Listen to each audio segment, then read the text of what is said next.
What's up, guys? My name is James Davis. I am a filmmaker out of North Stonington, Connecticut, and today we're going to be talking about how to animate and mask logos to make them appear as if they're coming out from behind something. Let's get started. The first thing, we're going to go into Photoshop before we even touch After Effects here. So this is a logo that I want to animate for a photography client that I am making a promotional video for.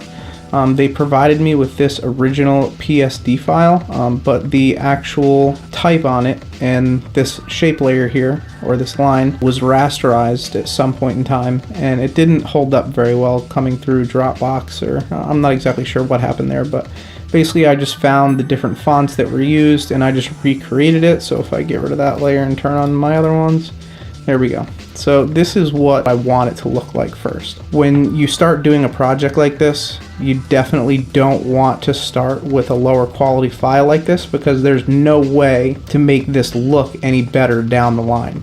This is always going to look kind of weird and pixelated, so it's best to recreate something like this if this is what's given to you. That way you can actually make the end product look good. We're going to save this file, and we're going to save it as a PSD. Save as. And we're going to actually have to navigate through here.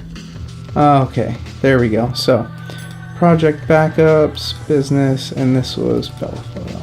I'll go ahead and save that. Okay, and now it's time to go into After Effects. So in After Effects, what we're going to want to do is we're going to create a new project, and we're going to want to start a new composition. So right here, I'm going to name this BFS Opener 01. If you are putting this inside of a video that you're doing in Premiere and you have a 23.976 timeline, you want that to remain in here. I don't know what happened here, but this should be 1920 by 1080. There we go. So just to go over these settings, up here in composition name, we're going to put in exactly what it is that we're working on. So mine is Bella Photo Studios Opener 01. I want to make sure that whatever resolution I'm working in Premiere is matched here. That end video is going to be 1920 by 1080 or standard HD. So I'm going to keep those there. Square pixels, 23.976 frame rate, resolution full, and I'm choosing to have my background black and a 15-second duration. This will probably end up changing. I'm not totally sure that it's going to be 15 seconds. It could be a little less, it could be a little more, but that's enough for right now to work with. So I'm going to press OK, and here we are. Now we need to import our files. Or our file, I'm sorry, just one. Dig our way back through here. Okay, and we put that in our logos. And there it is. Okay, so now when I open this, it's going to ask me, do I want to edit layer styles or merge layer styles into footage? So I'm going to select this top one right here. That way these all come in as separate layers. This folder right here, this is all the layers that we were just working with, and basically I can take all of these and just drag them into my composition. Okay, now that we are actually in here and we have all of our files in here, you can tell that our file is much too large, so we're going to zoom out so we can see exactly what's going on. Press S for scale, and I'm going to bring all of these down to about right there.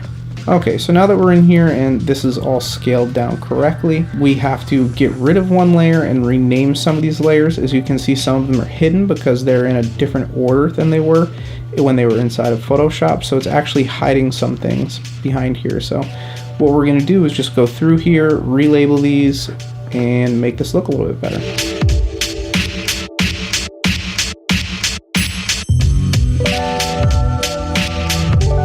Okay, and we're back. So what I ended up doing was deleting two layers. We had the old logo that I was using as kind of a tracer, and we had the black background, which obviously we don't need, so we just deleted all that and renamed these things so that we can tell exactly what it is that we're working with and where. One trick to doing this that I like to use is over here there's a little eyeball. You can just hide that text or that shape or whatever it happens to be, and it will let you know exactly what that layer is that you're working with. And then you can go in here, select the layer, press return or enter on a PC, enter your file name, click out, and you're good to go.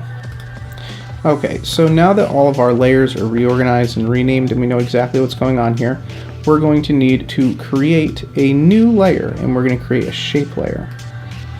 And basically what I'm going to do, I want to make sure that there's no stroke and some fill. It can be any color you want because it's going to disappear once we turn it into an actual mask.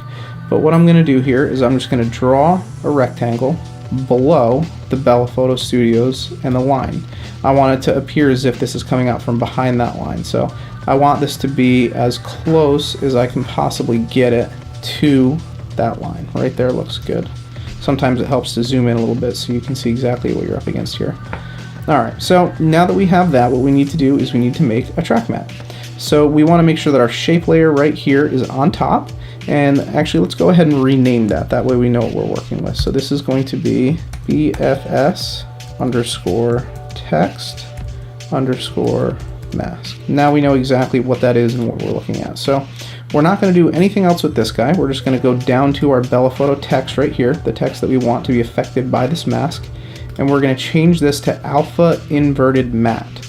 Okay, perfect. So now you can see that it disappeared, and if I hit P for position, so we can animate the position of this layer, if I take the vertical alignment and I move it down, you can see that it starts to disappear on that line. So now all I need to do is set keyframes for it not being there, which would be right here. Hit position. We're just going to slide over in time on our timeline here. We're going to change our position again to put this where we want it, and we're going to keyframe that. Okay, and now we can RAM preview this, and as we can see, it's a little bit slow, but our text comes up from behind that line just like we wanted.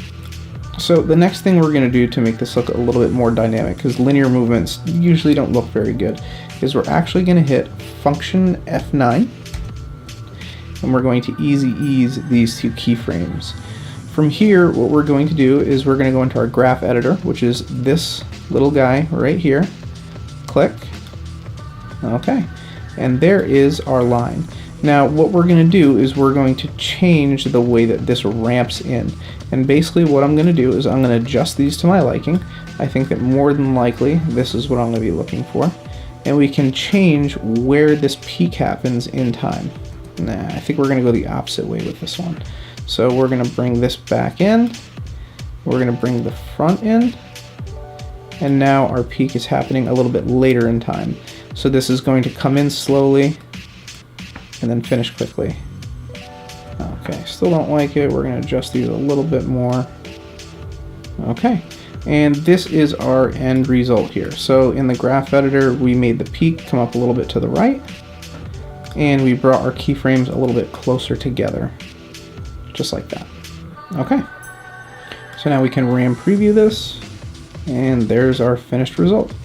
So that is the basic idea of how to reveal text in Adobe After Effects, how to set keyframes, and how to use your graph editor to change a little bit about the speed and how your text actually ramps in and how it stops.